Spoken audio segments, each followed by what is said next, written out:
Las noticias, protagonistas y tendencias del momento. César Miguel Rondón, en Conexión Radio. La voz que cuenta la historia mientras ocurre. Muy buenos días. Son las 9 en punto de la mañana de este viernes 17 de noviembre del año 2023. Y en este momento, a las 9 en punto de la mañana, usted está sintonizando en Conexión Radio por Éxitos 107.1 FM en Miami, la emisora del sur de Miami, Territorio Éxitos. Usted también nos puede escuchar en su teléfono celular por la aplicación Actualidad Media Group. Esa aplicación usted la puede descargar de manera gratuita en su celular.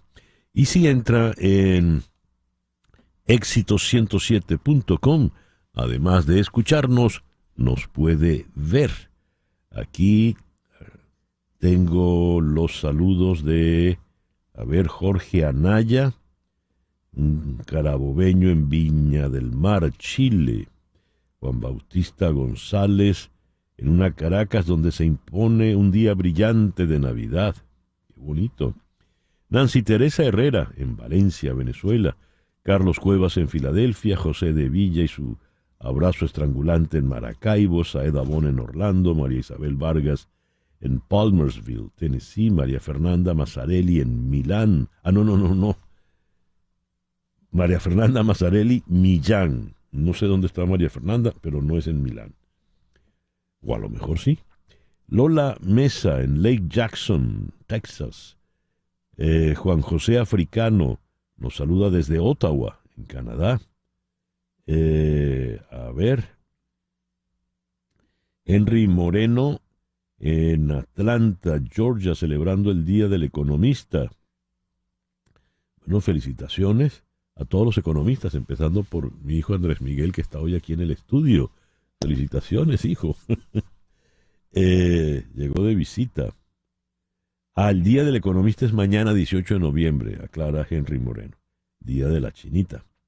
Antonio Rodríguez, el truck driver, hoy nos saluda desde Harold, South Dakota, a menos 5 grados centígrados. El amigo Antonio Rodríguez es en efecto un truck driver y entonces es bueno saber por qué parte de Estados Unidos va rodando. Es el Mike Malone del programa. Aquel que le dicen dinamita, se llama Mike Malone y son sus puñetazos cual balas de cañón. Exacto. Se cayeron todas las cédulas. Reinaldo Gómez en Albany, en la capital del estado de Nueva York. Francisco Severino nos saluda desde Roma. Bien, gracias a todos, pues. Hoy cumple Gladys Melet, caramba, felicitaciones a nuestra escorpiona, querida Gladys. Gladys, otra escorpiona. Gracias a todos, pues, por reportar la sintonía en Conexión Radio. En Conexión Radio es una producción de Floralicia Anzola para Éxitos 107.1 FM. Muy buenos días, Floralicia. Buenos días a todos y llegó el viernes. Y hoy es un viernes de celebración. Precelebración. Ajá. Porque cierta persona cumple años. No vamos a decir cuántos. Mañana. Dígalo. 70 años cumple el señor. Sí, señor. Me monto en el 7º piso. Así es. Laura Rodríguez está en la producción general. Muy buenos días, Laura. Muy buenos días a todos y feliz viernes. María Sofía Rodríguez, allá en Madrid, está en la producción informativa. Buenos días, María Sofía. Muy buenos días, feliz viernes desde aquí, desde España, pues muy feliz por todos los logros de los venezolanos en los Latin Grammy y por supuesto también por ese MVP de Ronald Acuña. Un saludo para todos los oyentes y para mis compañeros en el estudio. Ronald Acuña recibe el MVP y en su primer turno ayer, jugando con los Tiburones, la bota de jonrón. Qué bárbaro. Jesús Carreño está en la edición y montaje. Carlos Prato en los controles. Buenos días, Carlos. Buenos días y feliz cumpleaños. Por adelantado. Y ante el micrófono, quien tiene el gusto de hablarles, todavía de 69, César Miguel Rondón. Hoy es el día de San Gregorio de Tours. Felicitaciones a los Gregorios y Gregorias. Santa Isabel de Hungría, felicitaciones a las Isabel, Santa Victoria y San Acisclo de Córdoba. Bueno, felicitaciones a mi hija Victoria. En el calendario astrológico de Enrico Mariani tenemos para el día de hoy a la luna creciente en Capricornio, la luna para recuperar el tiempo perdido, la luna para trabajar en solitario, la luna para dedicarse a todo aquello que requiera concentración. Es una luna propicia para todo lo que tiene que ver con las finanzas. Es una magnífica luna para aumentar la productividad. Y esa luna estará allá arriba hasta mañana, sábado 18, cuando a las 6:28 entrará creciente en Acuario, que es la luna de las sorpresas, es la luna de los amigos, es la luna de las innovaciones, y en Acuario va a permanecer todo el resto del fin de semana. Luna creciente en Capricornio, Sol en Escorpio, este viernes 17 de noviembre del año 2023. Hoy es el Día Mundial del Niño Prematuro. La celebración fue impulsada por la Fundación Europea para el Cuidado de Prematuros y organizaciones europeas asociadas. Es el Día Internacional contra el Cáncer de Pulmón. Esta es una enfermedad que puede llegar a ser mortal, afectando tanto a hombres como a mujeres en todo el mundo. Día Internacional de los Estudiantes. Fecha anual donde se conmemora a la juventud de varios países del mundo por sus luchas para conseguir una educación libre y que dieron origen a numerosos movimientos estudiantiles. Es el Día Mundial de la Tabla de Multiplicar. Es una campaña educativa dirigida a animar a las personas, especialmente a los niños y jóvenes en edad escolar, a recordar las tablas de multiplicar, que se aprenden una vez y no se olvidan más nunca. Es el Día Mundial de la Vasectomía. Esta efeméride tiene como finalidad promover la vasectomía como un método anticonceptivo alternativo, desmitificar las falsas creencias acerca de este procedimiento y reducir el número de embarazos no deseados.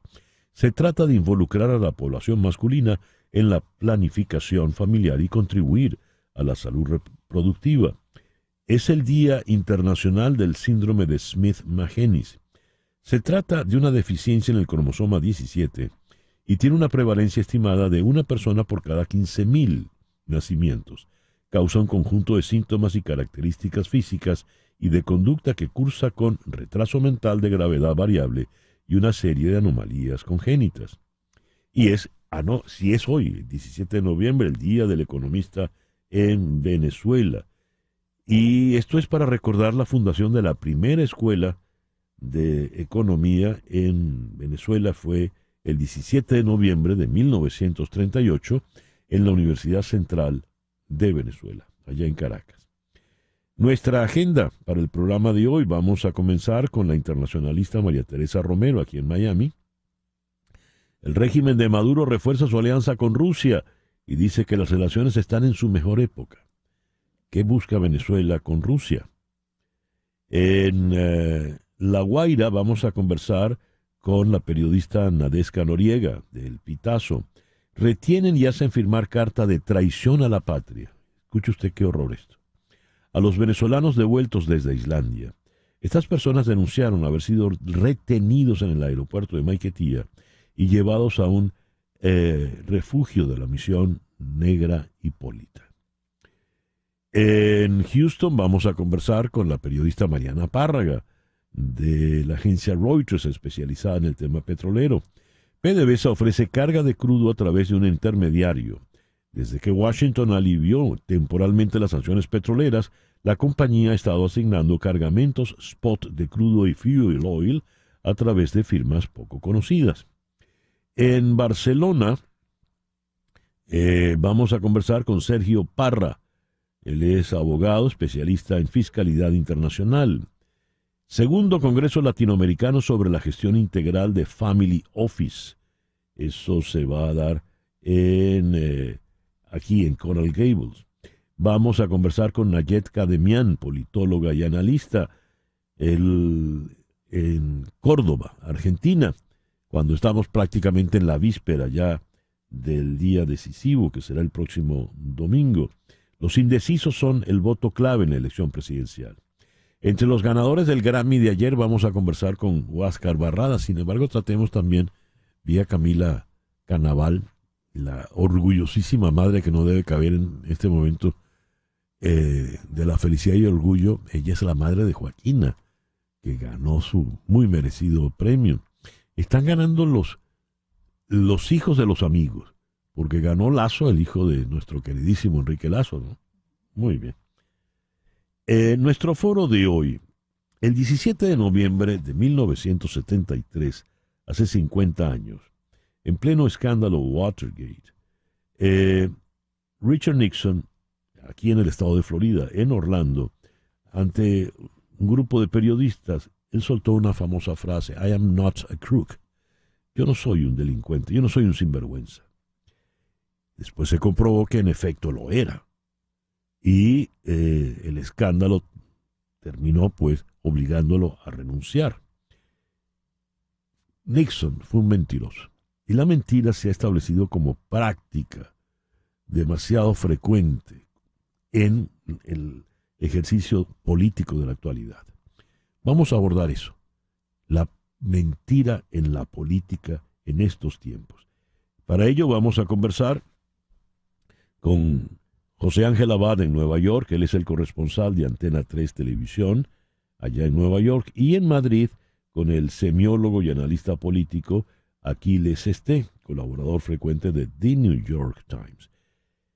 Vamos a las efemérides. El 17 de noviembre del año 9 nació Vespasiano, emperador romano conocido por iniciar las obras del Anfiteatro Flavio o Coliseo Romano en el año 70. Y el Coliseo fue inaugurado en el año 80 por su hijo, el emperador Tito. El 17 de noviembre de 1796 murió Catalina II de Rusia, Catalina la Grande, a los 69 años. El 17 de noviembre de 1831, Ecuador y Venezuela se separan de la Gran Colombia. El 17 de noviembre de 1869 se inaugura el Canal de Suez. Hoy cumple 81 años Martin Scorsese. Nació el 17 de noviembre de 1942. Su última película, Los asesinos de las flores de la luna, es altamente recomendable. Vaya con paciencia porque es una película larga, dura 3 horas 3 horas 20 y tantos minutos, pero es extraordinaria, muy interesante. Y hoy está cumpliendo 79 años el gran Danny DeVito. Le conocimos inicialmente cuando hacía de despachador en Taxi, aquella serie de televisión. Luego fue maravilloso en One Flew Over the Cuckoo's Nest, y de ahí en adelante, olvídense. El 17 de noviembre de 1973, ante 400 periodistas, Richard Nixon dijo, I'm not a crook. Y cierro estas efemérides con Rachel McAdams, la talentosísima actriz canadiense que hoy está cumpliendo 45 años.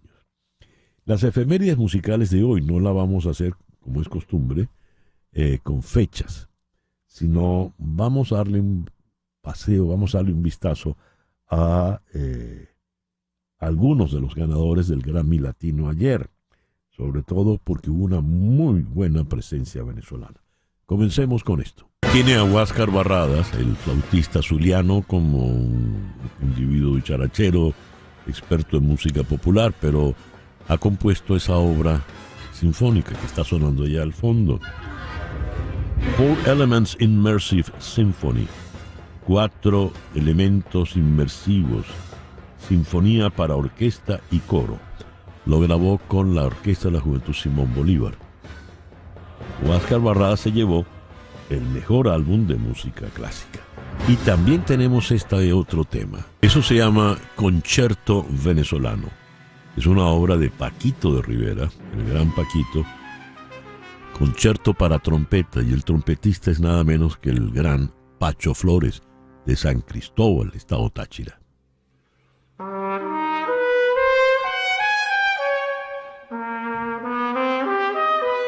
Sí, esa fue el Grammy a la mejor composición clásica contemporánea. Y La Niña Mimada se llevó el Grammy como mejor nuevo artista. Y ahí la tenemos con su disco que fue muy exitoso, Los Mejores Años. Hacemos contacto ahora con Hani Martínez Ward, tu abogada de accidentes. Hani, muy buenos días. Muchísimas gracias por atendernos. Muy buenos días, muchas gracias. Bueno, como estamos siempre aquí para ayudar a las personas que están involucradas en un accidente súper triste de una persona que estaba borracha y lamentablemente dentro del carro, salió en todas las televisoras, falleció una persona y 2 están gravemente heridos. Contactaron a nuestras oficinas los familiares, pero eso es lo que se ve, personas que están ebrias, personas que están manejando agresivamente, personas que son turistas, que no están acostumbrados al tráfico de nuestras ciudades aquí en Miami. Y por eso es que queremos decirle que usted anote nuestro número de teléfono. Recuerde, usted no tiene que tener documentos, no tiene que tener dinero, no tiene que tener licencia. Si usted es víctima de un accidente, la ley le da derecho a recobrar una compensación monetaria, dinero en su bolsillo, obviamente, y el tratamiento médico, además del arreglo de su carro. Hani, ¿qué nos puedes decir de ese accidente tan terrible que nos comentaste con esta persona borracha que causó esta desgracia? Bueno, ahora mismo vamos a comenzar el proceso de investigación. Nos llamaron ayer inmediatamente, lo que siempre decimos, las cámaras que tenía la ambulancia, la cámara que tenía la policía, en qué restaurante, en qué lugar estaba tomando tanta bebida para estar tan alcoholizado. ¿Lo compró él personalmente en una tienda o estaba en un local? Todas estas son las cosas que nosotros hacemos una investigación profunda. La mayoría de las datas se borran en 7 días. Así que es súper importante de que nosotros tengamos al cliente la información lo más pronto posible para que esa data no se borre. Y así es como nosotros ganamos el caso. Así es como nosotros ganamos las máximas compensación monetarias después de un accidente. Estas personas, los familiares de estas víctimas, pudieron llamar inmediatamente a Hani Martínez Ward porque tenían su teléfono, cosa que usted debe hacer, guardar ya en la memoria de su teléfono celular este número, 855-DOLOR55. 855-DOLOR55, que equivale a 855-365-6755. Hani, ha sido muy importante el testimonio que escuchábamos. Nos decía este señor que gracias a haber contado contigo y tu oficina, pudo obtener una compensación monetaria mucho más alta de la que él había imaginado, ¿no? Exactamente, porque él pensaba que no tenía dolor, él pensaba que no había tenido lesiones grandes y como no tenía lesiones grandes, entonces no tenía derecho a tener una compensación. Sí tenía un dolor, una molestia en el cuello, en la cervical, pero no pensaba que era nada grave. Y entonces, como no pensaba que era grave, no tenía derecho a obtener una compensación. Sin embargo, o sea, le dieron por atrás, nosotros peleamos su caso, se mejoró, hizo sus terapias, eso es todo lo que tuvo que hacer, unas terapias físicas para quitar la desinflamación y pudo obtener $12,000 por su caso, que yo creo que $12,000, como lo dije ayer, no le va nada mal. Así es, le repito el número, 855-DOLOR55, 855-DOLOR55, que equivale a 855-365-6755, el teléfono de Hani Martínez Ward, tu abogada de accidentes. ¿Algo más, Hani? Eso es todo. Gracias, que tengas un buen día, Hani. El editorial con César Miguel Rondón. Esto lo leo en el diario El Nacional de Caracas.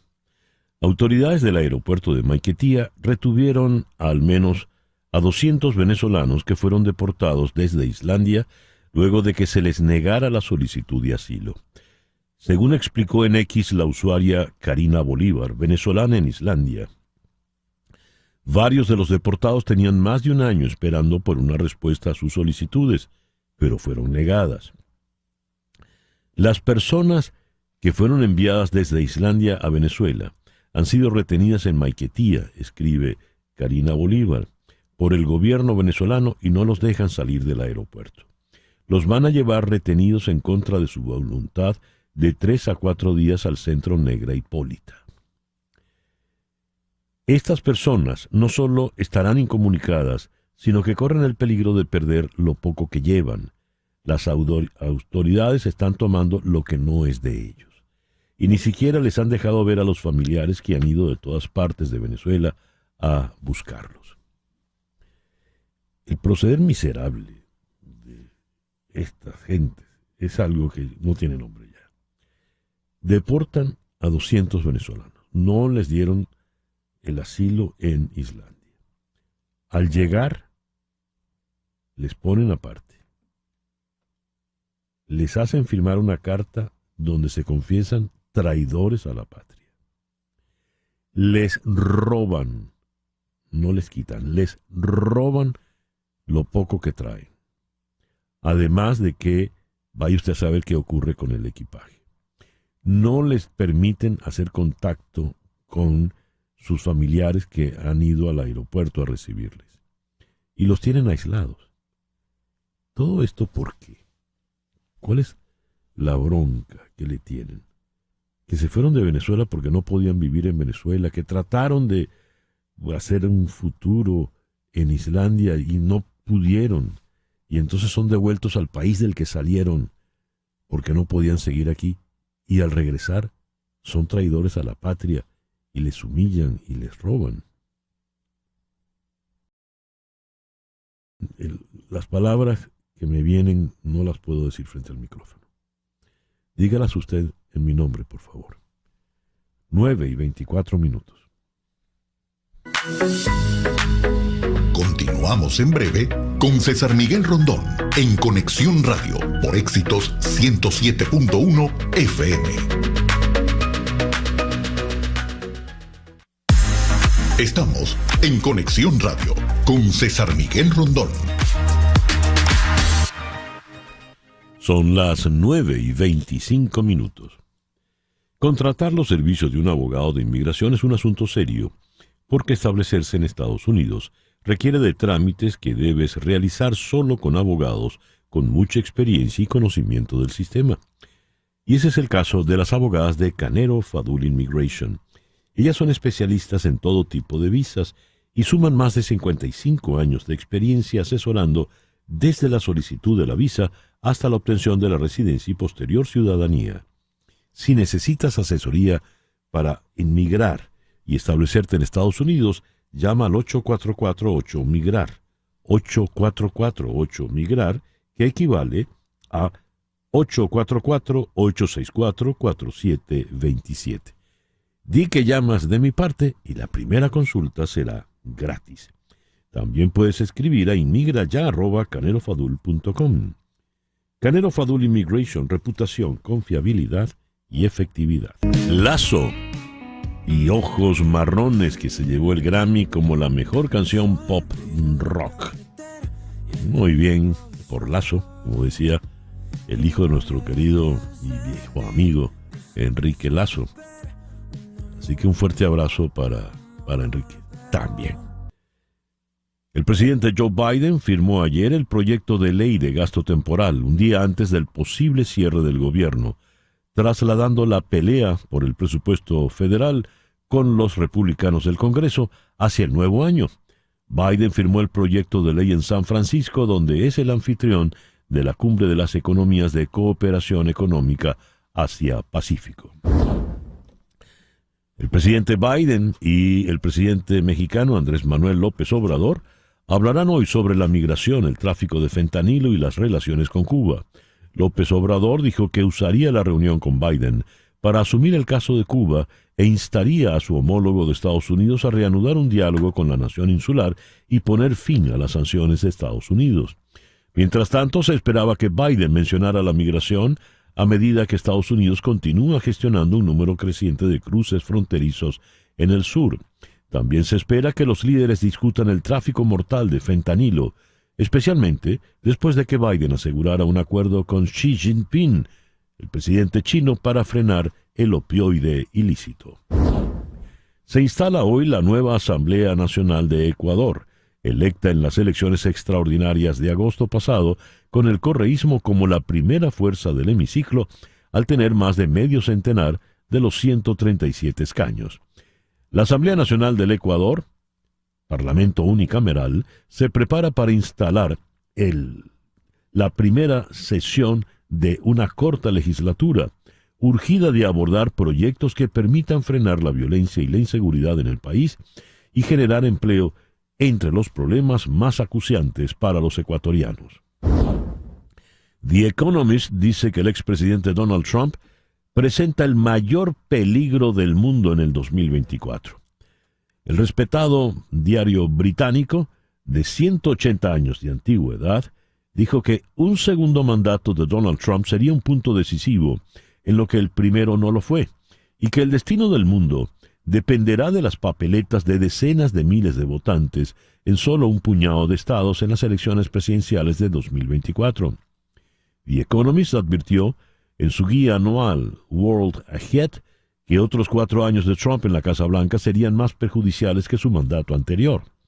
La mayor amenaza que representa Trump es para su propio país, argumenta The Economist.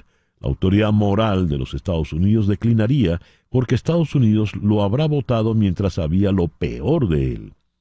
Mientras persiga a sus enemigos, Trump hará la guerra a cualquier institución que se interponga en su camino, incluidos los tribunales de justicia y el mismo Departamento de Justicia. Cita textual de The Economist. Los fiscales guatemaltecos tomaron medidas para despojar al presidente electo Bernardo Arévalo de su inmunidad, un esfuerzo que, según los críticos, tenía como objetivo impedirle asumir el cargo después de que obtuvo una sorpresiva victoria en las elecciones de agosto. Estados Unidos impuso restricciones de visa a varios funcionarios del gobierno por la última medida, mientras que la Organización de Estados Americanos pidió el fin del acto de intimidación. La presión del actual gobierno para impedir que Arévalo asuma el poder ha puesto de relieve la rampante corrupción en el país más grande de Centroamérica, y los críticos afirman que el presidente Alejandro Yamatei está intentando aferrarse al cargo para evitar ser procesado. Israel señaló que ampliaría su ofensiva militar en Gaza hacia el sur del enclave. El ataque cada vez más amplio se produjo cuando tanto el Consejo de Seguridad de Naciones Unidas como el grupo ASEAN del sudeste asiático pidieron una tregua, y el secretario de Estado Antony Blinken presionó para que Israel detuviera la violencia de los colonos israelíes contra los palestinos en Cisjordania. Mientras tanto, el ministro de Asuntos Exteriores de Irán dijo a The Financial Times que Teherán había insistido a Estados Unidos a través de canales secundarios en que no quería que la guerra entre Israel y Hamás se expandiera hasta convertirse en un conflicto regional, aunque advirtió que la verdadera confrontación apenas había comenzado. 4 Latin Grammys para Venezuela. El cantautor venezolano Huáscar Barradas ganó el Latin Grammy como mejor álbum de música clásica por su disco Huáscar Barradas 4 Elements Immersive Symphony for Orchestra and Chorus.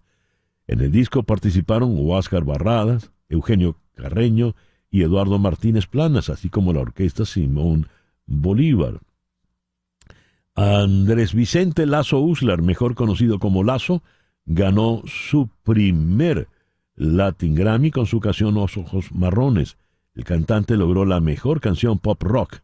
El cantautor Luis Fernando Borjas ganó en la categoría Mejor Álbum Tropical Contemporáneo por su disco 510, el ex Guaco. La cantante venezolana Joaquina también se lleva a su casa su Latin Grammy al ganar la categoría Mejor Nuevo Artista por su trabajo en los mejores años. Ronald Acuña Jr. de los Bravos de Atlanta y el japonés Shohei Ohtani de los Angelinos de Los Ángeles fueron anunciados como los ganadores al premio al jugador más valioso de la temporada 2023 en el béisbol de Grandes Ligas, el MVP, el premio más importante. Acuña, ganador por primera vez, y Ohtani, que recoge su segundo premio, fueron seleccionados ambos de manera unánime en la votación que distingue a los mejores jugadores de la temporada en las ligas nacional y americana. Acuña lo ganó en la nacional, Ohtani en la americana.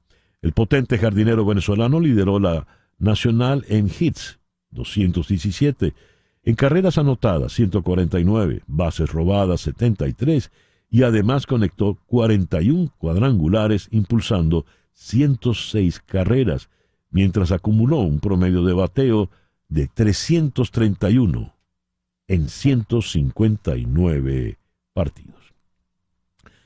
A las 9:34 de la mañana hacemos contacto con la internacionalista María Teresa Romero, aquí en Miami. María Teresa, muy buenos días. Gracias por atendernos. Muy buenos días, César. Gusto estar contigo. Gracias. Leo lo siguiente, María Teresa.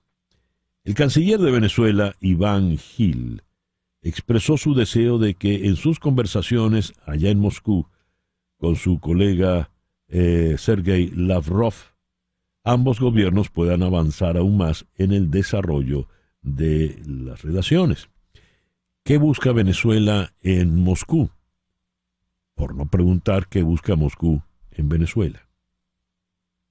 Yo creo que los dos cada vez se están abrazando más y desde el punto de vista de Venezuela, mucha gente se lo toma a la ligera, César, pero yo creo que es bien peligroso porque ponen en entredicho las negociaciones que están pendientes, va en contra de los Estados Unidos, eso siempre lo hemos sabido y eso es lo que quiere Rusia en gran parte.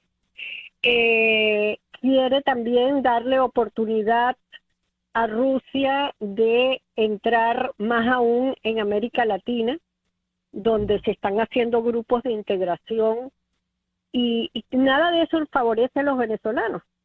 Esa es la verdad. Eso es ir en contra de Occidente y del paso democrático que siempre habíamos tenido.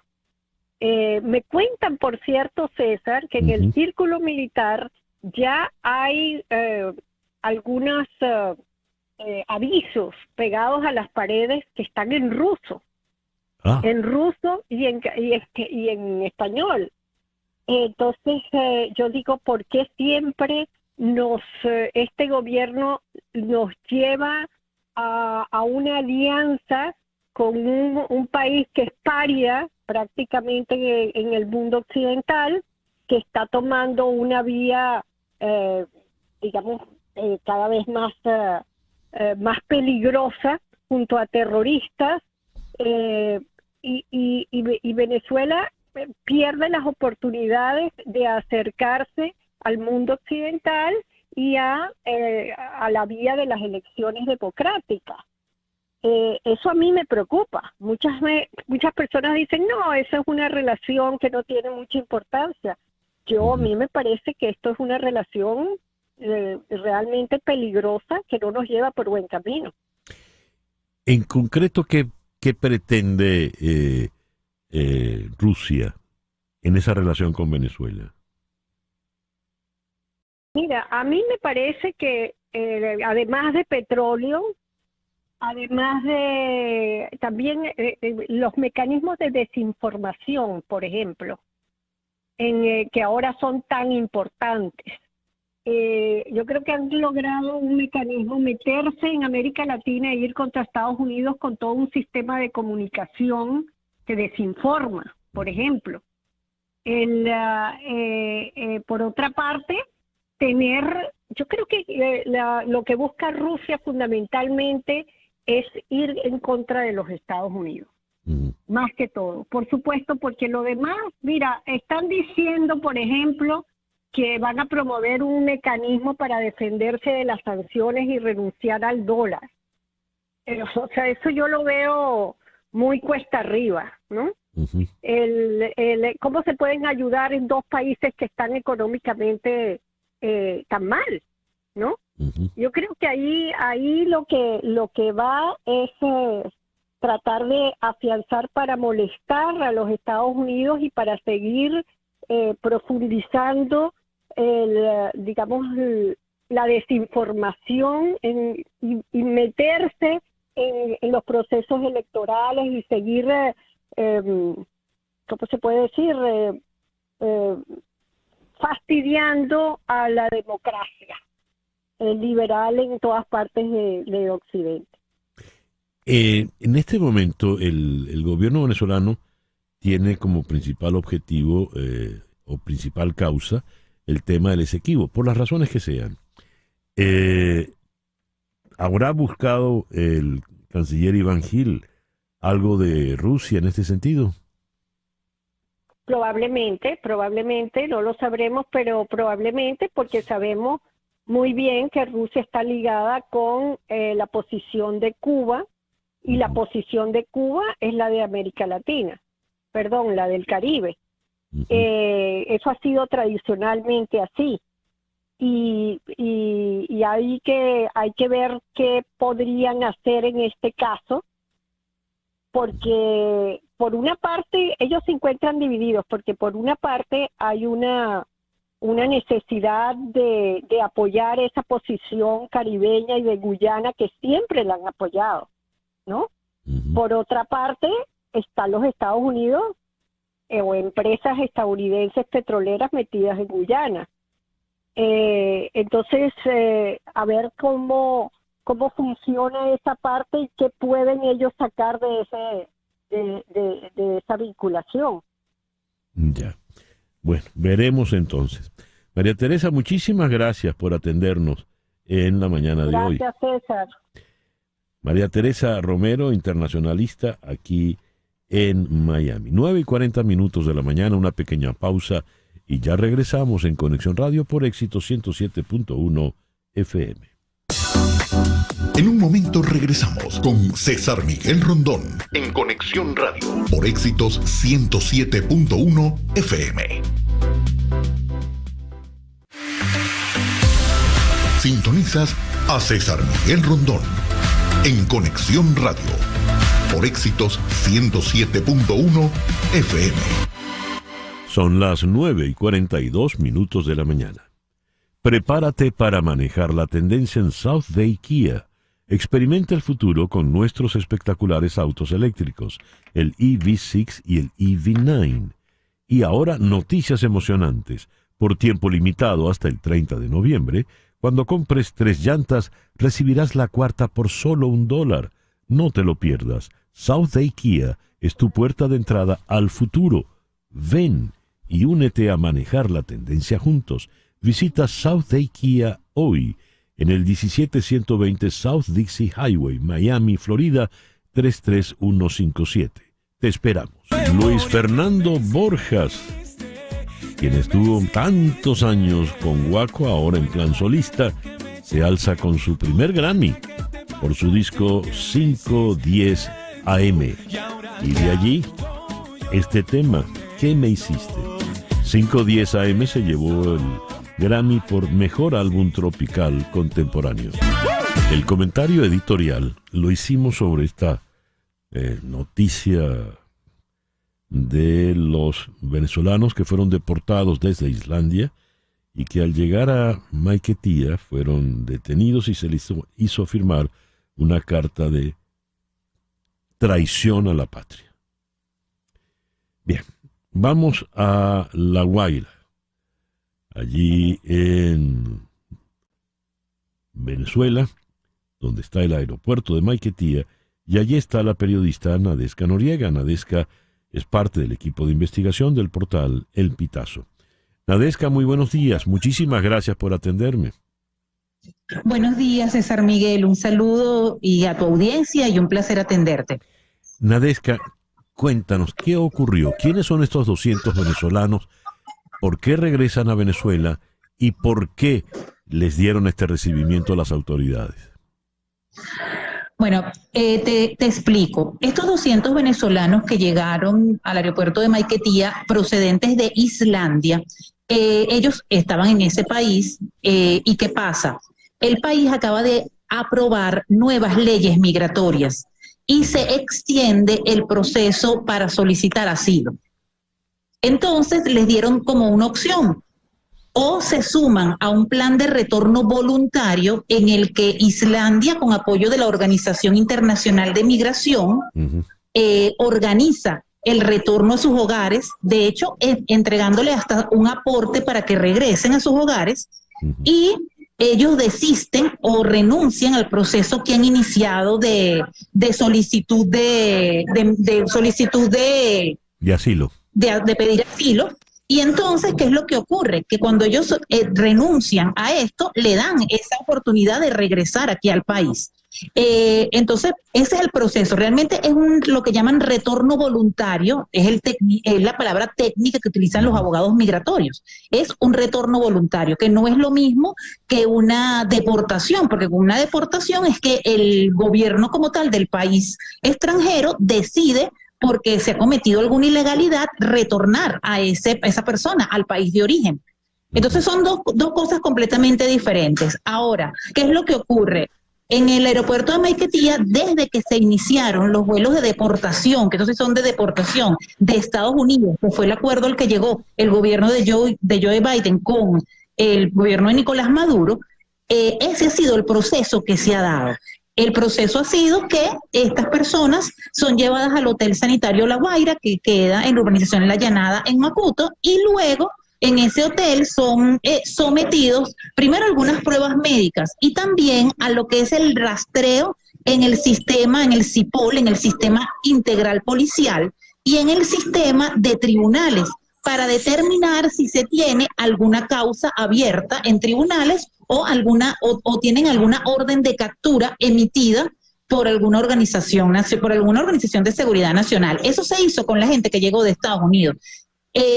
La deportación de Estados Unidos ahorita alcanza los 410 pasajeros más o menos, y de esos 410 pasajeros, un total de 38 fueron detenidos porque tenían solicitudes de tribunales aquí en Venezuela. O sea, fueron llevados a centros de detención preventivos porque estaban solicitados. ¿Qué es lo que ocurre? Que el gobierno venezolano decidió aplicar ese mismo principio a la gente que viene de Islandia, a la gente que llegó de Islandia, a pesar que ellos explicaron que su recurso de retorno es diferente. Pero el gobierno venezolano dice, o las autoridades en este caso de la Cancillería, indican que Venezuela es un país soberano y ellos pueden decidir aplicar esas mismas medidas a quien decida retornar al país, ya sea con el estatus de deportado o de repatriado o de retorno voluntario. Nadezhka, hay algo que no entiendo. Sean deportados o no, porque regresaron voluntariamente, ¿por qué tienen que recibirlos como sospechosos? ¿Sospechosos de qué? Mira, desde la primera deportación del vuelo de Estados Unidos, que eso fue ya hace prácticamente un mes, el ministro de Interior, Justicia y Paz, el ministro general Ichazo, él había dicho que había que hacer eso porque como eran deportados, había que hacer una revisión exhaustiva de cada persona que retornaba, porque ellos estaban en centros de detención de migración en Estados Unidos. Esa fue la explicación que dieron. Realmente, en el primer vuelo, los propios periodistas que estuvimos en el aeropuerto de Maiquetía nos sorprendía porque estaba Fiscalía, DIGESIM, CIPOL, había de todo. Estaban todos los organismos de seguridad del mundo, y bueno, pareciera, nosotros, uno en broma, en torno de sorna, como suelen hacer los periodistas venezolanos, decíamos que no sabíamos si era que venía el niño guerrero, porque que es el del tren de Aragua, porque ahora, bueno, o sea, sí, ese nivel de seguridad no lo entendíamos. Ellos fueron deportados de Estados Unidos por razones de Estados Unidos. Están regresando a su país. ¿Es que acaso al llegar a Venezuela son ciudadanos de cuarta, de quinta categoría, venezolanos inferiores? Porque si es así, todo venezolano que entre en Maiquetía debería entonces ser sometido a escarnio y llevado al Negra Hipólita. ¿Por qué les hacen firmar una carta como traidores a la patria? Bueno, en realidad, César Miguel, en mi caso yo no he podido confirmar que esa carta exista como tal. Yo nada más logré conversar con 3 personas que vinieron en ese vuelo de Islandia y me dijeron que les hicieron firmar un documento en donde decía que, bueno, que Venezuela los había recibido buenísimo, y que habían decidido regresar porque no habían sido bienvenidos en el país de donde venían. Que por supuesto les retiraron los pasaportes y les dijeron que una vez revisado el sistema policial, el pasaporte les iba a ser reintegrado. En este caso particular de Islandia, las personas tenían mucho miedo, es porque, como te digo, como parte del plan de retorno voluntario, el gobierno de Islandia le entrega un aporte monetario, que realmente la cifra no la tengo definida, y ellos temían que ese dinero pues le fuera retenido en Maiquetía, o le fuera retenido porque también hacen una revisión del equipaje, entonces que le fuera retenido el dinero. Hasta los momentos no tengo información de que así haya sido. Sí tengo información de familiares que han tenido que pagarle a funcionarios o que tuvieron que pagarle a funcionarios de Maiquetía, guardias nacionales, para poder tener acceso a sus familiares y poder conversar con ellos a su llegada. Familiares además que venían del estado Cojedes, del estado Yaracuy y otros de Táchira, porque venían a buscar a sus familiares y que todavía están aquí en La Guaira esperando que las personas les den como que la boleta de salida del Hotel Sanitario La Guaira. Como si fueran delincuentes. Dios. Nadezhka, mil gracias pues por atendernos en la mañana de hoy. No, mil gracias a ti, César Miguel. Saludos a tu audiencia. Nadezhka Noriega es del equipo de investigación de El Pitazo. Nos habló desde La Guaira. 9:52. Las noticias de este momento en Conexión Radio. ¿Y qué noticias tenemos en este momento, Flor Alicia? Bueno, César Miguel, el Comando General de las Fuerzas Militares acusó este viernes al Estado Mayor Central, la mayor disidencia de las antiguas FARC, de romper el cese al fuego bilateral vigente al asesinar a 3 militares en 2 ataques cometidos en los departamentos colombianos de Antioquia, noroeste, y Cauca, suroeste. Estos hechos violentos afectan el cese al fuego bilateral temporal, serán puestos en conocimiento del componente internacional que hace parte de la Mesa de Diálogos de Paz para que se adopten las acciones a las que haya lugar, detallaron las fuerzas militares colombianas en un comunicado. Dios, el cuento de nunca acabar, la violencia en Colombia. Gracias, Flor Alicia. Ahora a las 9:53 de la mañana, vamos a la ciudad de Houston, donde en la línea telefónica está la periodista especializada en temas petroleros, Mariana Párraga, de la agencia Reuters. Mariana, muy buenos días. Muchísimas gracias por atendernos. Gracias a ti, César Miguel. Buenos días. Mariana, leo este despacho de Reuters, seguro redactado por ti. PDVSA ofrece carga de crudo a través de un intermediario. Desde que Washington alivió temporalmente las sanciones petroleras, la compañía ha estado asignando cargamentos spot de crudo y fuel oil a través de firmas poco conocidas. ¿De qué estamos hablando aquí? ¿Cuáles son esas firmas? ¿Qué tipo de crudo? ¿Cuánto es el que está tratando de negociar PDVSA a través de intermediarios?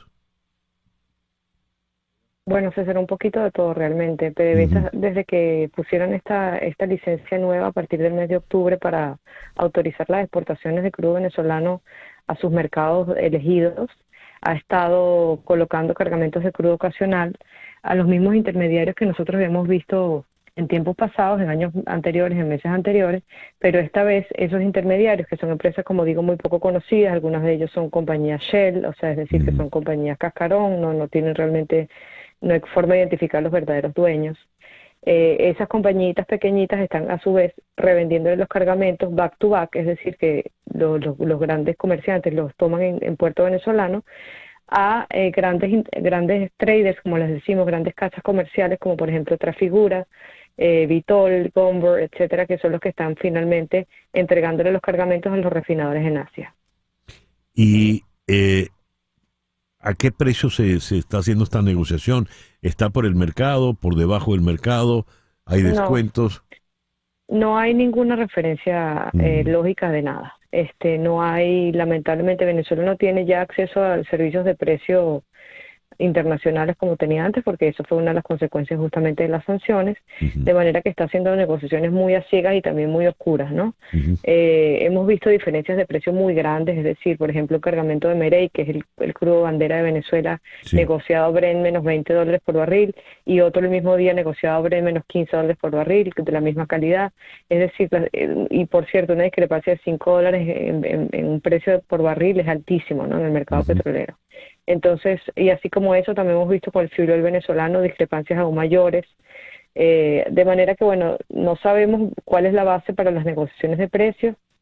Lo que sabemos es que la cadena de intermediarios, que ya hemos denunciado a las agencias de noticias y la prensa en general desde hace años, porque estos intermediarios Tutti Frutti, compañías Tutti Frutti, como les digo yo, pues no hay manera de identificar quiénes son sus dueños, quiénes son sus propietarios, quiénes se están enriqueciendo con estas negociaciones. Esta licencia que está surgiendo a partir de octubre lo que está es alargando la cadena de intermediarios, porque está trayendo al juego a los grandes comerciantes de materias primas, que son compañías que antes negociaban directamente con PDVSA, antes de las sanciones, y ahora estamos viendo que le compran a estas empresas Tutti Frutti, ¿no? Entonces, no estamos solucionando nada ni estamos esclareciendo la cadena de comercialización. Al revés, estamos alargando la cadena de comercialización y haciéndola más oscura, de manera que no sabemos al final quiénes son los vendedores. Has utilizado el término oscuro 2 veces en esta breve intervención. ¿Esa oscuridad qué esconde, Mariana? Bueno, la oscuridad es la falta de transparencia que vemos en todas las operaciones de PDVSA, y podemos empezar desde exploración hasta refinación y comercialización. PDVSA no rinde cuentas desde hace muchísimos años, no tiene ni siquiera un balance anual que podamos ver al año siguiente, y lamentablemente el nuevo presidente de PDVSA, el nuevo ministro de Petróleo, Rafael Telechea, tampoco ha hecho mucho por esclarecer y aclarar y abrir, vamos a decir, las ventanas de PDVSA para que sus accionistas, que son los venezolanos, puedan entender qué está pasando con la compañía. Los anuncios que se hacen son bastante vagos, como hemos visto, ellos son bastante activos en las redes sociales. Las noticias son, por supuesto, muy políticas, pero realmente no hay sustancia en los anuncios. Hay muy poca información lógica y práctica sobre sus operaciones, y al final nos enteramos es cuando ya se ha cerrado una negociación por los vendedores o por los compradores y no por PDVSA sobre qué es lo que está pasando. Tampoco, como sabes, César, hay claridad sobre qué va a pasar con esa licencia que vence en abril, la licencia 44 que se emitió en octubre. Pues Estados Unidos ha estado amenazando prácticamente todas las semanas a Venezuela con que va a echar para atrás la relajación de sanciones que otorgó a raíz del acuerdo de Barbados, pero tampoco lo ha hecho. Mariana, el señor Telechea sustituye a Tarek El Aissami, y Tarek El Aissami cae en desgracia y todos sus allegados por un escándalo de corrupción pues de dimensiones siderales. Cuando hablas de la oscuridad, de la poca transparencia, ¿puede uno sospechar que los malos manejos, los oscuros manejos de El Aissami se están repitiendo también en estos tiempos de Telechea? Él ha prometido hacer una gestión diferente, y en algunos casos hemos visto cambios, pero los cambios son tan mínimos en una empresa que arrastra tantos problemas. No es la gestión de El Aissami ni siquiera la que empezó con problemas, también antes de él estuvo Quevedo, recordemos esa nefasta gestión de los militares al frente de PDVSA, ¿no? Y antes de eso tuvo la gestión que metieron presa, la de Eulogio del Pino. O sea, que imagínate cuál es la cadena de la que venimos, ¿no? Telechea no va a poder componer PDVSA ni en un año, ni en dos, y probablemente ni en una década, por mejores intenciones que tenga. Está arrastrando y está tomando una compañía que tiene muchísimos problemas, que tiene problemas de credibilidad, tiene problemas operacionales de todo tipo, tiene falta de personal calificado, peor y peor cada día, y tiene ya problemas, vamos a decir, judiciales que crecen y crecen, desde deudas por pagar hasta problemas de casos en el exterior de todo tipo, incluyendo corrupción, lavado de dinero, etcétera. O sea, es una empresa que tiene unos problemas grandísimos que en otro país del mundo probablemente hubiera requerido ya cerrarla, liquidarla, convertirla en otra cosa, intervenirla, y de eso no estamos hablando, ¿no? Estamos hablando de unas limpiezas que empezaron, por ejemplo, con esta auditoría que se descubrió en el primer trimestre, y al final, después de esta gente que metieron presa, que por cierto no sabemos más nada de esos juicios, no ha pasado más nada. No hemos visto tampoco un ejemplo de que esa acción, esa auditoría, que por cierto es una auditoría que comenzó de los propios empleados de PDVSA, no comenzó con Telechea. No hemos visto que eso haya servido realmente para liberar a la empresa de la profunda corrupción y de los malas operaciones y malos manejos que arrastran desde las administraciones anteriores. Ya que mencionaste estos juicios de los cuales no hemos sabido más nada, tú que estás siempre tan informada, Mariana, ¿qué sabes de la ISAMI? Sabemos que está en Venezuela y lo sabemos por fuentes y por supuesto no por información oficial, porque como sabe César, la ISAMI prácticamente es la palabra no dicha en Venezuela, es el innombrable, ¿no? El gobierno no se refiere a él como que si fuera un ministro que nunca existió prácticamente. Entendemos que está en una situación similar a una casa por cárcel, pero también entendemos que eso no corresponde a un juicio formal ni a una sentencia de un tribunal ni nada por el estilo. Entonces le corresponderá al gobierno venezolano explicar cómo es que esta persona no tiene libertad de tránsito, de movimiento, etcétera, si realmente no tiene un juicio, o al menos ese juicio no es público, y qué pasó con él después de que finalmente el gobierno mismo lo acusó. No de corrupción directamente, pero cuando él salió en marzo, salió prácticamente por la puerta de atrás. Sí. El gobierno no lo defendió y salió en medio de una auditoría muy controversial en donde se perdieron billones de dólares. Entonces, es una cosa que los venezolanos no podemos ignorar como que no pasó y no podemos seguirle el juego al gobierno de que simplemente no lo nombrará más. O sea, lo borró del mapa. Sí, señor, lo borró del mapa. El hombre que nunca existió, pues, casi.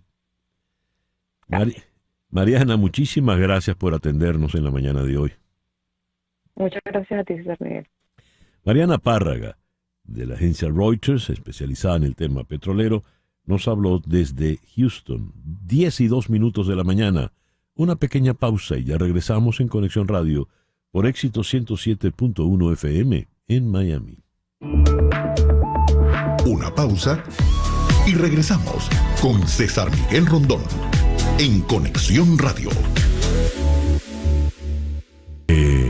Hemos celebrado los Grammys de gente muy joven, como Lazo o Joaquina. Esa señora no es precisamente joven. Esa señora a sus 93 años también se llevó un premio Grammy en el día de ayer. Hablo de Omara Portuondo en este tema Honrar la Vida, en la que la acompaña Rubén Blades. El Grammy de Omara Portuondo, Vida Omara, es el disco que se llevó el mejor álbum tropical tradicional. ¿Cómo deshacer una mentira? Las explicaciones de la administración Nixon en el caso Watergate, que no evitaron la dimisión del presidente porque la mentira política, al menos en ese entonces, tenía castigo. 51 años después, el Watergate provoca un cierto sentimiento de nostalgia, por un tiempo en el que la verdad prevaleció, la justicia triunfó y el delito político fue castigado. Resulta inevitable comparar el caso con la catarata de ilegalidades, desmanes y falsedades cometidas por Donald Trump, quien jamás ha admitido ninguna responsabilidad, ni tan siquiera en el asalto al Capitolio de enero del 2021, sin ser nunca sancionado. Trump sobrevivió a 2 impeachments gracias a la lealtad incondicional de sus partidarios, varios juicios y aún tiene muchas posibilidades de volver a ganar la presidencia en las elecciones de 2024. Pero lo mismo se puede decir, por ejemplo, de Boris Johnson, de Pedro Sánchez y de tantos otros que han construido sus carreras políticas sobre la mentira en una época donde la verdad ya no importa. Esto lo traemos a colación porque 50 años atrás, tal día como hoy, el 17 de noviembre de 1973, en Orlando, ante unos periodistas, le increpan, ya estaba encendido el caso Watergate, le increpan a Richard Nixon y Richard Nixon suelta su famosa frase, I am not a crook. Yo no soy un delincuente, no soy un sinvergüenza. Evidentemente mentía porque sí lo era y tuvo que renunciar. Hoy por hoy, algo parecido podría ocurrir. ¿Qué es la mentira política en los tiempos que corren? Ese es nuestro foro para la mañana de hoy. Contamos con José Ángel Abad, corresponsal en Estados Unidos de Antena 3. Él está en la ciudad de Nueva York. José Ángel, muy buenos días. Muchísimas gracias por acompañarnos en el programa de hoy. ¿Tienes el mute puesto, José Ángel? A ver. Ahora sí. Estamos. Ahora sí te escuchamos. Claro. Un placer estar de vuelta acompañándote a ti y a tus miles, millones de seguidores, especialmente para hablar de algo tan importante como esto de que la verdad sí cuenta, tenemos que hacerla contar. Esa es nuestra misión para hacer nuestras sociedades mejores.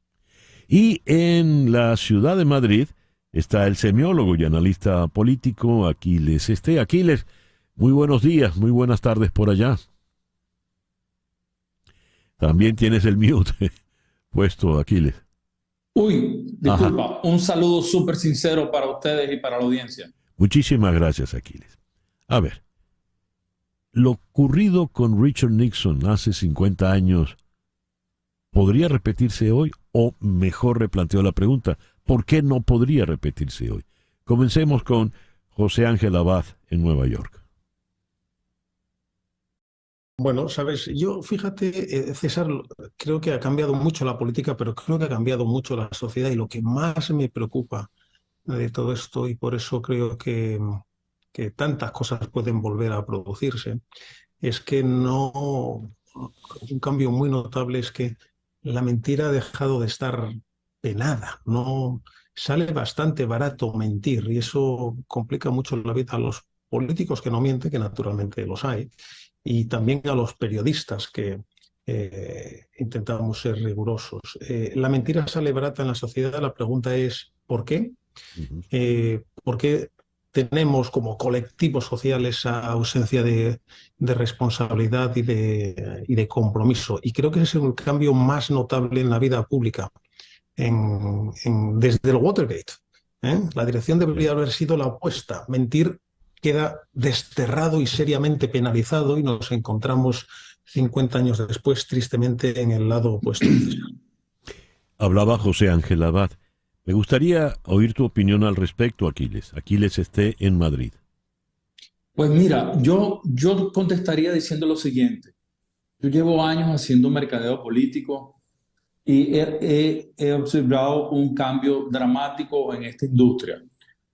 Si tú me preguntas, en los años 80, 90, el mercado político estaba muy orientado a los issues, a los temas económicos, temas sociales, y las campañas locales e incluso nacionales estaban muy orientadas a resolverle a la población, a hacerles propuestas en los issues, cómo resolverle la vialidad, cómo resolver los impuestos, cómo resolver la basura, cómo resolver la política internacional, etc. Hoy en día, yo diría desde unos 15 años para acá, las campañas son casi que exclusivamente centradas en valores. Entonces, la gente está dispuesta a apoyar a un candidato, a apoyar a un político que represente tus valores. Y si ese político representa tus valores, pues poco te importa que diga mentiras o que diga la verdad. Y esos valores son valores morales, son valores espirituales. Entonces, yendo al caso ya casi que canónico de Trump, y por cierto, yo estaba en Estados Unidos, medimos esa campaña en esa oportunidad, la primera en el 2016, a no menos del 30% de su base electoral, poco le importaba que Donald Trump dijera mentiras. Esa audiencia sabía que él no estaba diciendo la verdad, pero no les importaba porque Donald Trump estaba representando valores que eran muy queridos para ellos. La negación al inmigrante ilegal, el aislacionismo de los Estados Unidos, en fin, no quiero entrar en esos detalles. El punto es que una serie de valores estaban siendo voceados, digamos, ventilados por Donald Trump, y a esa audiencia solo le importaba que esos valores estuvieran representados. Si decía o no la verdad, bueno, poco importa. Yo ahorita estoy, con esto termino, ahorita estoy en Madrid, y bueno, acabamos de ver lo que acaba de pasar con el gobierno de Sánchez. A nadie no, estoy exagerando, pero a muchísima gente poco le ha importado que este señor se ha dedicado años materialmente a decir que la amnistía era ilegal. Bueno, hoy lo aceptan. ¿Por qué? Bueno, porque Sánchez representa unos valores que van con el pensamiento de la audiencia que lo está apoyando. Y ese cambio yo lo he vivido en mi industria de mercadeo electoral directamente. Aquiles, muy interesante lo que planteas. Pero entonces, entre esos valores está excluida la verdad como valor. Es decir, el hombre que miente no es honesto. La honestidad como valor ya no importa a efectos de un dirigente político. Te pregunto. Bueno, excelente pregunta. Yo pudiera decir, bueno, si la honestidad está en el cuadro de valores que determina el apoyo de mi audiencia, pues mira, muy probablemente el político se venderá como honesto y hará de eso un valor fundamental para llegar al poder. Pero muchas veces la verdad no es el valor que está en juego. O sea, por ejemplo, con toda esta crisis moral que se vive en todas partes, o sea, si un determinado político está apoyando todas estas nuevas sexualidades líquidas, que surge una nueva cadena y tú te identificas con ese problema, tú lo vas a tender a apoyar a este candidato independientemente de que diga la verdad o mienta sobre determinado issue de políticas públicas. Entonces, nuevamente, lo que interesa al final del día son los valores, o sea, qué es lo que tú crees, sobre todo valores morales. Y eso, mira, eso yo un cambio que lo he experimentado directamente en mi trabajo en los últimos años. La mención de Trump es interesante porque cuando empieza toda la crisis, recuerdo una mancheta en el diario El Nacional donde recordaba la foto de Richard Nixon diciendo I'm not a crook, y entonces al lado la foto de Donald Trump diciendo yes, I am a crook, so what? Sí, está bien, soy un delincuente, soy un sinvergüenza, ¿y qué pasa?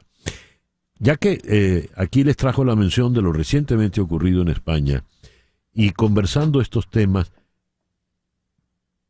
le pregunto a José Ángel Abad, a ver, frente a lo que está pasando en España, una vez que tenemos a Pedro Sánchez que está sentado allí después de haber mentido abiertamente con relación prácticamente a todo, a lo mejor mañana dice que su nombre no es Pedro Sánchez, porque no ha tenido consistencia en nada. Eso, por ejemplo, efectos de una democracia joven como la española, ¿qué puede representar, José Ángel? Bueno, lo que puede representar ahora mismo en España, si me invitas a hacer de corresponsal extranjero en mi propio país, es Estados Unidos. ¿Sabes? Mi impresión es que España está pasando por un momento particularmente traumático, quizás sea el principio de una nueva, de un nuevo ciclo político, de una nueva legislatura, como se dice en España, con mayor división y con mayor división no solo política, sino sobre los fundamentos de lo que supone la unidad nacional, un profundo sesgo que solo el tiempo dirá si se puede quedar atrás o no, pero lo que hay un sentido de ofensa para una parte muy notable del país. Y eso no lo habíamos tenido, creo, no había ocurrido en España desde el inicio del periodo democrático. Entonces, es un periodo particularmente importante, muy sensible. Y la verdad es que es difícil ahora mismo valorar o calcular qué consecuencias va a tener a largo plazo. Aquí les mencionaba algo que para mí es muy importante, César. Hablaba de esa crisis moral y tú has recordado muy, muy acertadamente el gran cambio. Nixon intentaba negar que fuera un crook. Eso no ocurre necesariamente hoy en día. Hoy en día, incluso en el Congreso de los Estados Unidos, tenemos al congresista Santos, que ni siquiera le quieren echar, sabiendo que ha mentido abiertamente sobre su propia vida, absolutamente sobre todo. El problema, ¿sabes?, no es para mí tanto lo que digan los políticos, porque a los políticos ya no les importa mentir abiertamente. No solamente eso, nosotros los periodistas podemos exponer la mentira. De hecho, lo hacemos todos los días. lo que importa es que en nuestra sociedad eso ha dejado de ser un factor decisivo. Y tenemos esta ausencia de responsabilidad colectiva como ciudadanos de hacer pagar por la mentira. Esto es lo que ha cambiado de manera absoluta. Hemos renunciado, ¿cómo diría? En términos filosóficos casi al principio de falsabilidad de Karl Popper, de que podemos tener una teoría y podemos hacerla mejor todo el tiempo, hacer pagar por lo que no sea cierto, hacer pagar también por la mentira.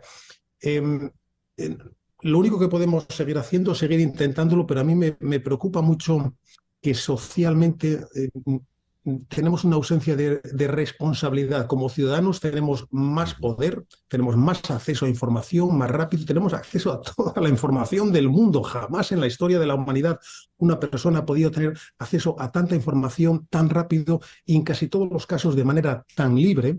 Y sin embargo no tenemos más responsabilidad como ciudadanos de qué hacer con ese inmenso poder. Al contrario, lo ponemos al servicio a veces de quienes mienten e incluso de quienes son criminales. Uy, fuerte eso. Hablaba José Ángel Abad.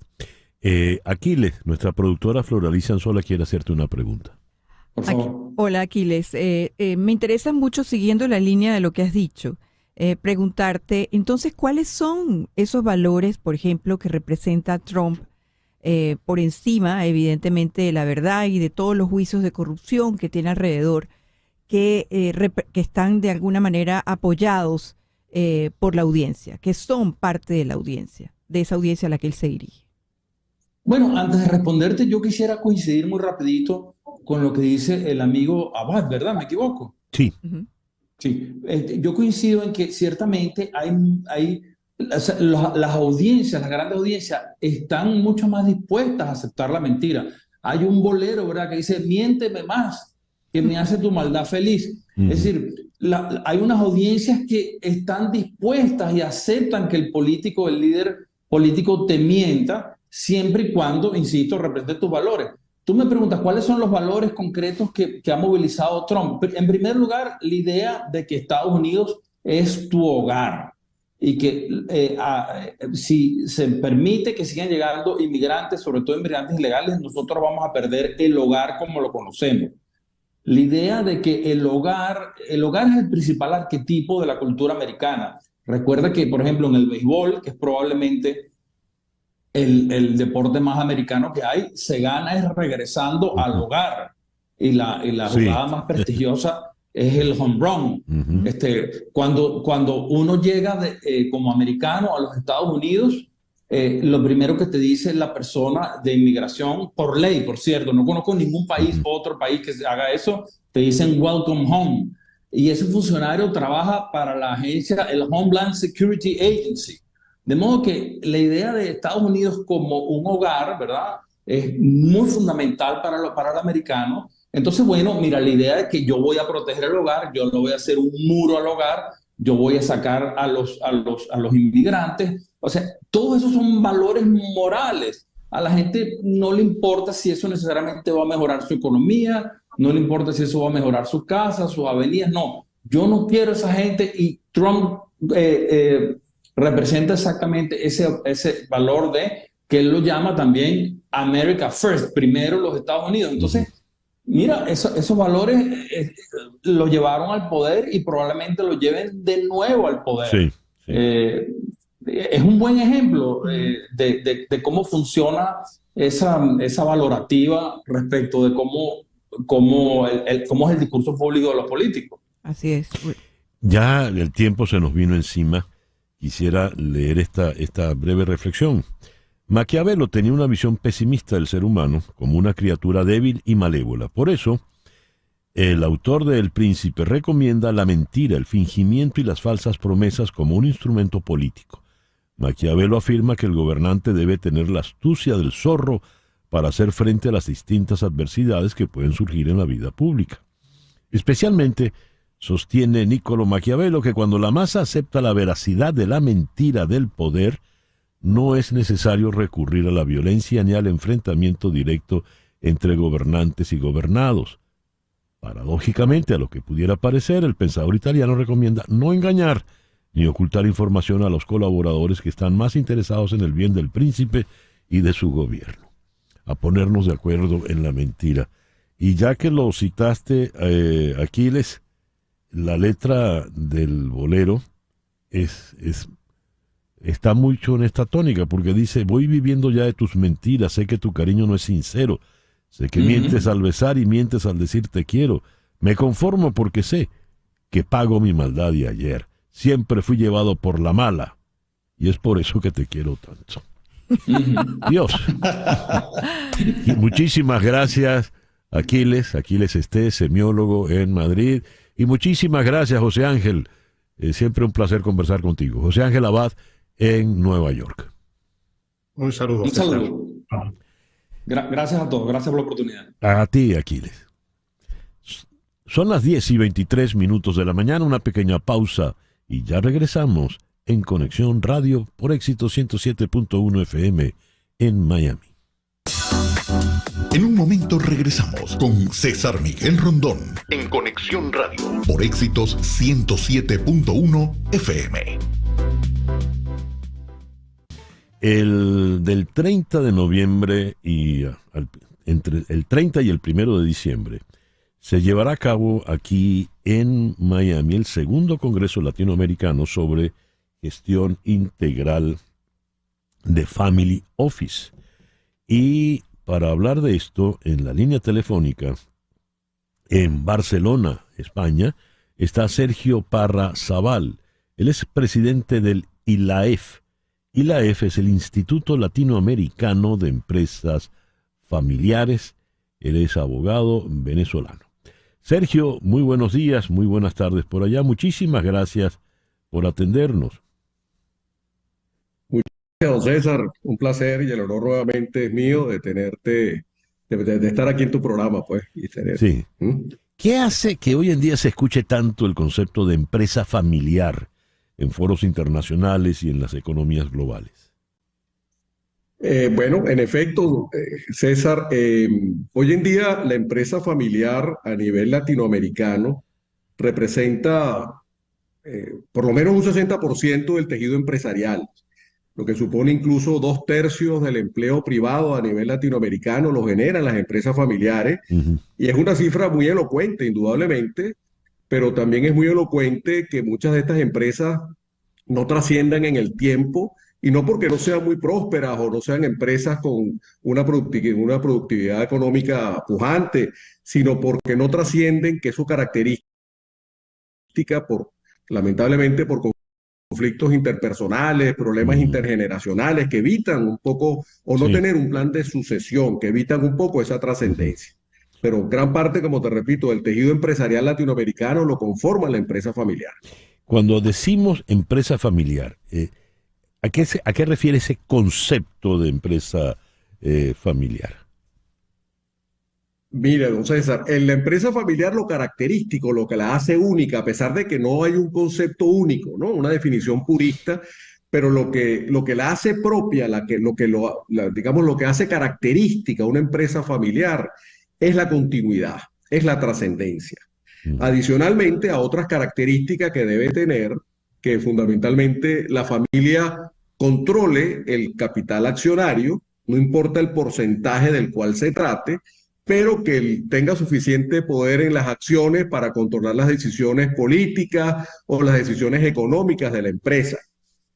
Pero lo que la hace propia, lo que hace que una empresa familiar sea característica, indudablemente, es su trascendencia, es su continuidad.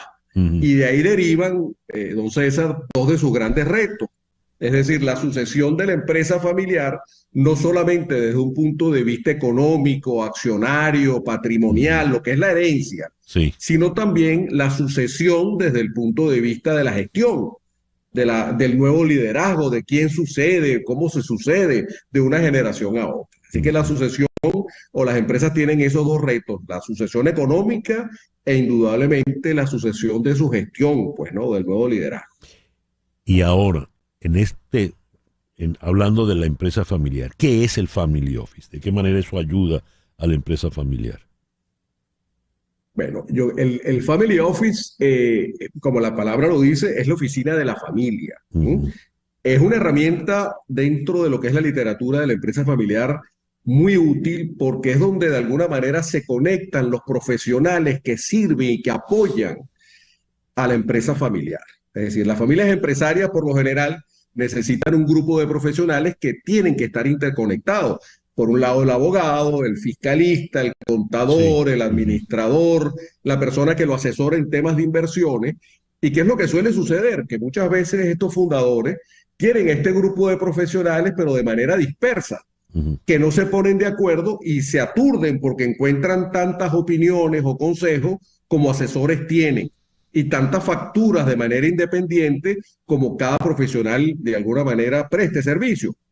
El Family Office juega cerrado, juega como equipo para asesorar a la empresa familiar de alguna manera para acompañarla y que exista, digamos, esa cohesión y esa asesoría de manera uniforme, ¿no?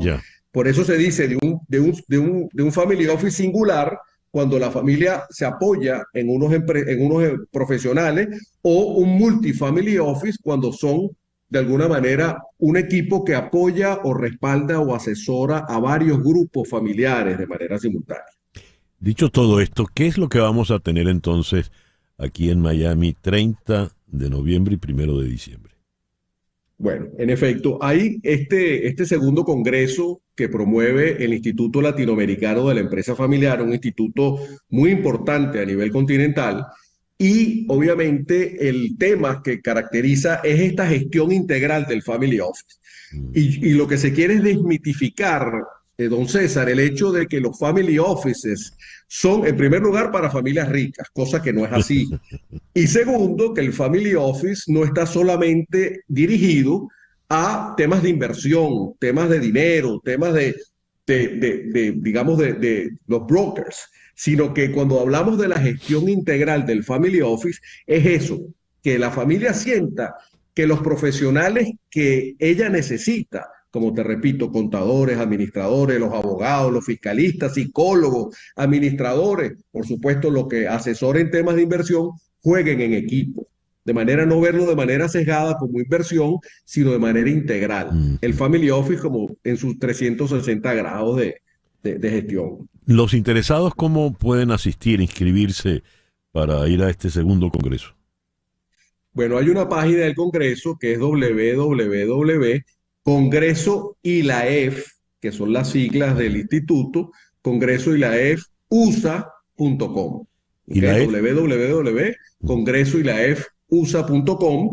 Y un poco para tener una cortesía contigo y este maravilloso programa, quien se conecte pues con la palabra sponsor tendrá unas entradas hoy gratuitas para ese evento. El día 30 de noviembre y 1 de diciembre, tú siempre tan consecuente pues con este tipo de iniciativas. Me parece muy, muy interesante todo esto que nos has conversado. Muchísimas gracias, Sergio, por habernos acompañado en el programa de hoy. El placer es mío, don César. Muchas gracias a ustedes. Sergio Parra Zabal, presidente de ILAEF, Instituto Latinoamericano de Empresas Familiares, desde Barcelona. Son las 10:35 de la mañana. Las noticias de este momento en Conexión Radio. ¿Qué noticias tenemos en este momento, Flor Alicia? Bueno, César Miguel, escucha esto. Una nueva película de Edith Piaf utilizará inteligencia artificial para generar su voz e imagen.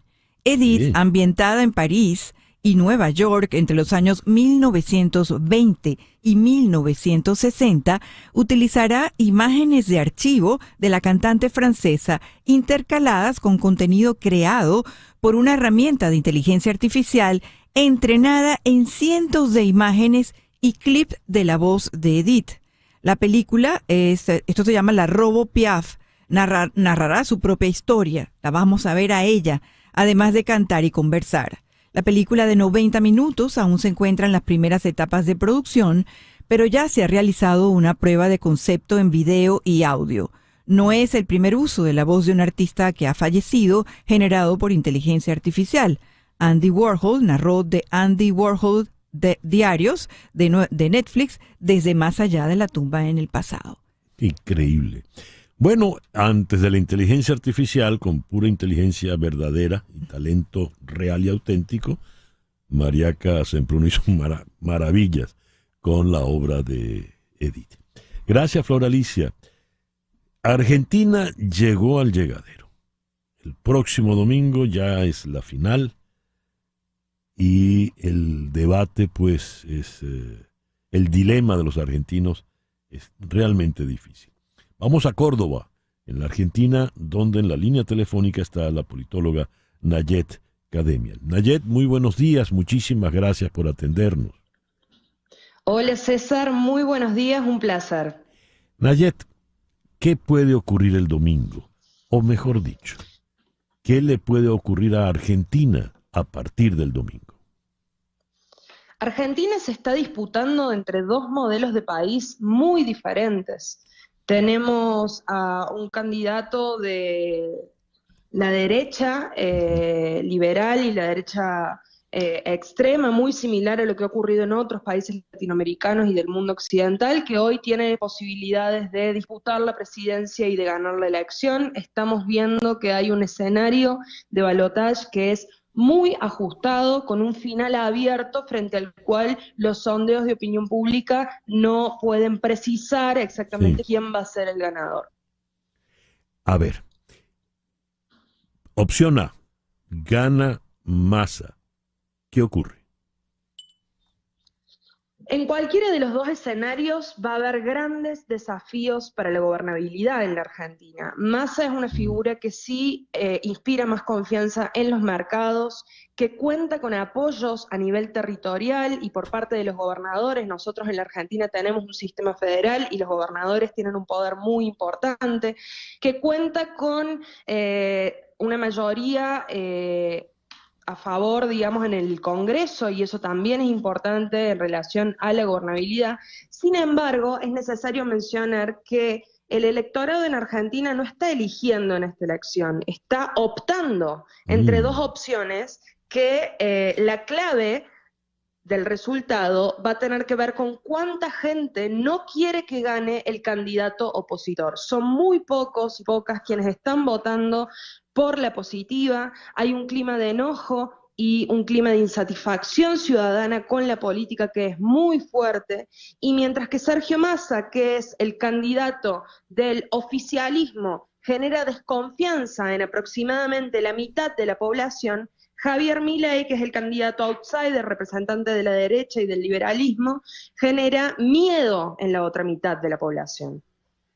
¿Por qué genera miedo Milei?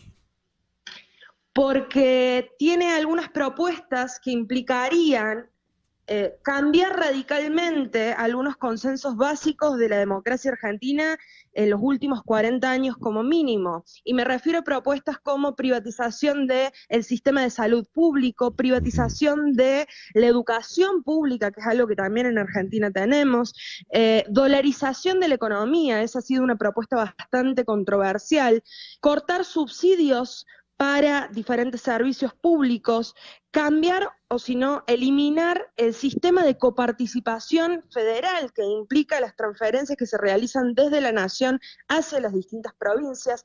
Todo eso genera un clima de incertidumbre en parte de la ciudadanía. La estrategia de campaña de La Libertad Avanza, que es propia del candidato Javier Milei, tuvo que ver con matizar o ir cambiando estas propuestas a lo largo de la campaña cuando se dieron cuenta de que iban a necesitar matizarlas para lograr ganar la elección.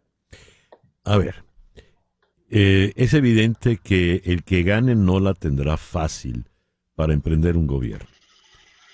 Pero, ¿es igual para ambos o para uno de los dos le será más difícil gobernar en caso de llegar a la Casa Rosada? Sí, yo creo que Javier Milei particularmente va a tener grandes desafíos para la gobernabilidad por una cuestión muy simple, y es que hoy no cuenta con ningún gobernador que lo esté apoyando. Es decir, en la Argentina tenemos 24 unidades subnacionales, 23 provincias y la Ciudad Autónoma de Buenos Aires. Ninguno de los jefes de gobierno o gobernadores de esos distritos lo apoya Javier Milei. Y es importante contar con ese apoyo a nivel territorial para poder gobernar en la Argentina. Y también hay que recordar que tienen minorías en el Congreso. Y hay que, digamos, es necesario contar con una mayoría o con cierto nivel de apoyo para lograr pasar las leyes.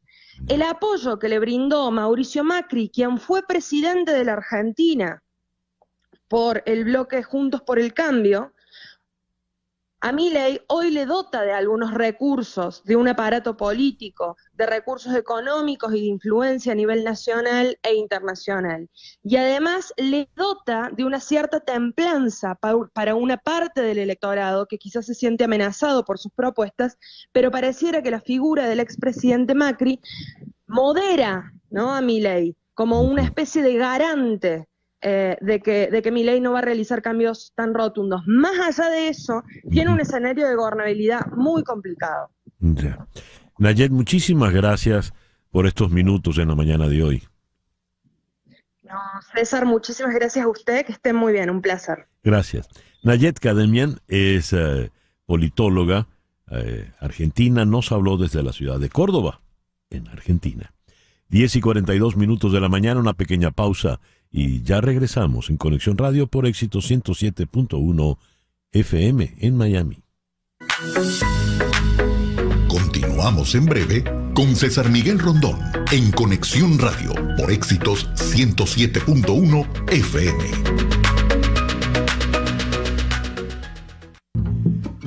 Y le doy la bienvenida en el estudio nada menos que a don Fernando Arriaza. Fernando, bienvenido. Gracias, César. Un gusto saludarte, como siempre. Acá, encantado de estar contigo. Fernando, en el béisbol tenemos premios importantes. Tenemos el Cy Young para los pitchers. Tenemos los guantes de oro que otorga Rawlings para la defensa. Pero el premio de los premios es el MVP, el jugador más valioso de la temporada. Y se lo ha llevado en la Liga Nacional Ronald Acuña. Para que tengamos una idea, en la americana, Ohtani, que es el fenómeno del béisbol de los últimos tiempos. ¿Qué significa ese primer MVP para Ronald Acuña? Significa el primero de muchos, da la impresión. Además es de manera unánime. Pero ya va, César, espérate un momentico. Yo quiero primero, en nombre de la unanimidad de Acuña, expresar una unanimidad en aprecio, en admiración, en afecto. Y he adelantado con respecto a tu cumpleaños. Así que hablamos de Acuña después, esto es más importante.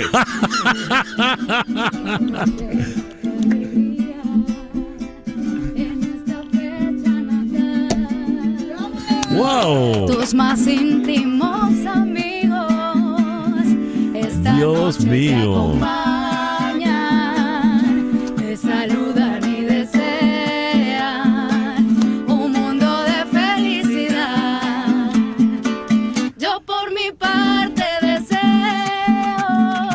lleno de luz este día, todo lleno de alegría en esta fecha natal, y que este sol tan dorado brille su luz para ti querido César, y ruego a Dios porque pases un cumpleaños feliz, cumpleaños feliz, te deseamos a ti, ay no, cumpleaños César Miguel, cumpleaños feliz, y otra vez cumpleaños feliz, te deseamos a ti, cumpleaños César Miguel, cumpleaños feliz. Dios mío, esto yo no me lo esperaba. ¡Qué sorpresota! De Acuña hablamos luego. Oh, yo sí dije, bueno, ¿y por qué no quiere hablar de Acuña? Muy bien, gracias, Natacha. Gracias. Ay, y el embajador de Mérida, don Héctor Molina, caramba, siempre tan consecuente. Ven para darte un beso. Dios, pero qué alegría. Qué honor. Besos míos, Sí, Mira, llegó el ingeniero Serpa, está llegando todo el mundo. Muchas gracias. Muchísimas gracias. De verdad no me lo esperaba. ¿Todavía quieres hablar de Acuña? No, pero ¿y por qué no sirven? Ustedes saben que en los estudios aquí en Estados Unidos tenemos más libertades que, por ejemplo, aquí pudimos prender la vela. Allá en Caracas no nos hubieran dejado prender la vela. Y aquí podemos beber. Bueno, allá también lo hacíamos un poco guillado cuando hacíamos las parrandas de diciembre, que estaba muy bien. Bueno, Tacha, ven acá, cuéntanos, ¿qué estás haciendo? Un placer estar aquí, feliz cumpleaños César Miguel. Es muy cómico porque cada vez que tengo la oportunidad de conversar contigo, siempre trato de decirte, eres una referencia increíble. Yo estudié periodismo en Caracas y yo jamás me imaginé estar hoy cantándote cumpleaños feliz. Bueno, qué maravilla. Jamás me lo imaginé. Pero sí, estoy aquí con Héctor, estamos trabajando juntos. Tenemos proyectos muy lindos. Estamos además celebrando hoy todas los Grammy latinos que tuvimos tanto protagonismo en los venezolanos. Daniel, pasa, Daniel Chapela. Ellos son los que... Daniel, únete, Daniel, saludos. Hola César, feliz cumpleaños. Muchas gracias, don Daniel. Mira, ¿es hoy o mañana? Es mañana. Mañana. Sí. Yo no conozco un escorpión que sea mala gente. Ah, qué bueno. Mi hija cumpleaños hoy, por eso lo digo también. Ay, qué maravilla, qué maravilla. Feliz cumpleaños de nuevo. Gracias, Daniel. Y bueno, don Fernando Arriaza, pues que nos hizo el honor. Yo fui el señuelo, yo hice aquí para la distracción para que tuvieras esta muy grata sorpresa. Y de Cuña hablamos mañana. Bueno, mañana no, el lunes. El lunes. El gran Héctor César, Molina. bueno, feliz cumpleaños. De verdad que es un placer estar aquí en este momento contigo y compartir tantos proyectos juntos. Así que, bueno, tú sabes, la admiración y el cariño que siempre tenemos. Muchísimas gracias. Sí, oye, ¿verdad? Los premios han sido... Ayer, bueno. Lo de los premios fue magnífico. Súper. Además de gente muy, muy joven, ¿no? Joaquina, la hija de nuestro... Francisco Oblavia. Y la queridísima Camila Canaval. Lazo, el hijo de Enrique Lazo. Siempre dicen que Enrique Lazo la edad de Enrique Lazo es un misterio, pero sí hay certeza de que cuando Rodrigo de Triana iba a subirse para ver, el que le hizo la pata de cabra fue Enrique Lazo. Dice que cuando Dios hizo la luz ya Enrique debía 2 recibos, ¿no? Sí. Laurita, ¿de quién fue la idea? ¿Tuya? Que hable Laurita. Habla Laura, la productora. No, la idea fue de Flor, que me dijo, yo quiero que le invites a alguien para que le cante en cumpleaños a César. Y bueno, por supuesto que siempre consecuente, el gran Héctor y Natacha estuvieron pues prestos para venir aquí. Y bueno, entonces yo le dije, bueno, pero llevamos torta, llevamos prosecco. Como debe ser. Ustedes saben lo gran realizadora que es Laura. Laura, para que tengan una idea, los que no la conozcan, hemos estado trabajando juntos. Tanto. Laura fue la productora, por ejemplo, de Caína, que fue una novela que no solo escribí, sino que yo fui el productor ejecutivo, ¿no? Y Laura fue la productora general de una novela muy, muy complicada de hacer, muy compleja, y Laura hizo eso. De allí en adelante, bueno, ha sido la productora de En la vida y amores, de Los porfiados, de todo, de todo.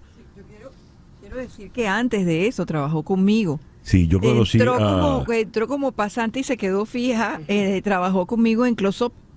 Era una jovencita, una niña. ¿Qué edad tenías, Laura? 17. O sea que han corrido ¿cuántas décadas? No, mejor no lo aclaremos, varias. Muy bien. Bueno, ya son las 10:53 de la mañana. Yo creo que podemos quedarnos a hacer el expreso deportivo todos, ¿verdad? Ahora es que queda la bebida allí. Bien, son 10:53. En Conexión Radio fue una producción de Floraliza Anzola para Éxito 107.1 FM, con Laura Rodríguez en la producción general Mariel Sofía Rodríguez en la producción informativa, Jesús Carreño en la edición y montaje, Carlos Prato en los controles y ante el micrófono, quien tuvo el gusto de hablarles, César Miguel Rondón.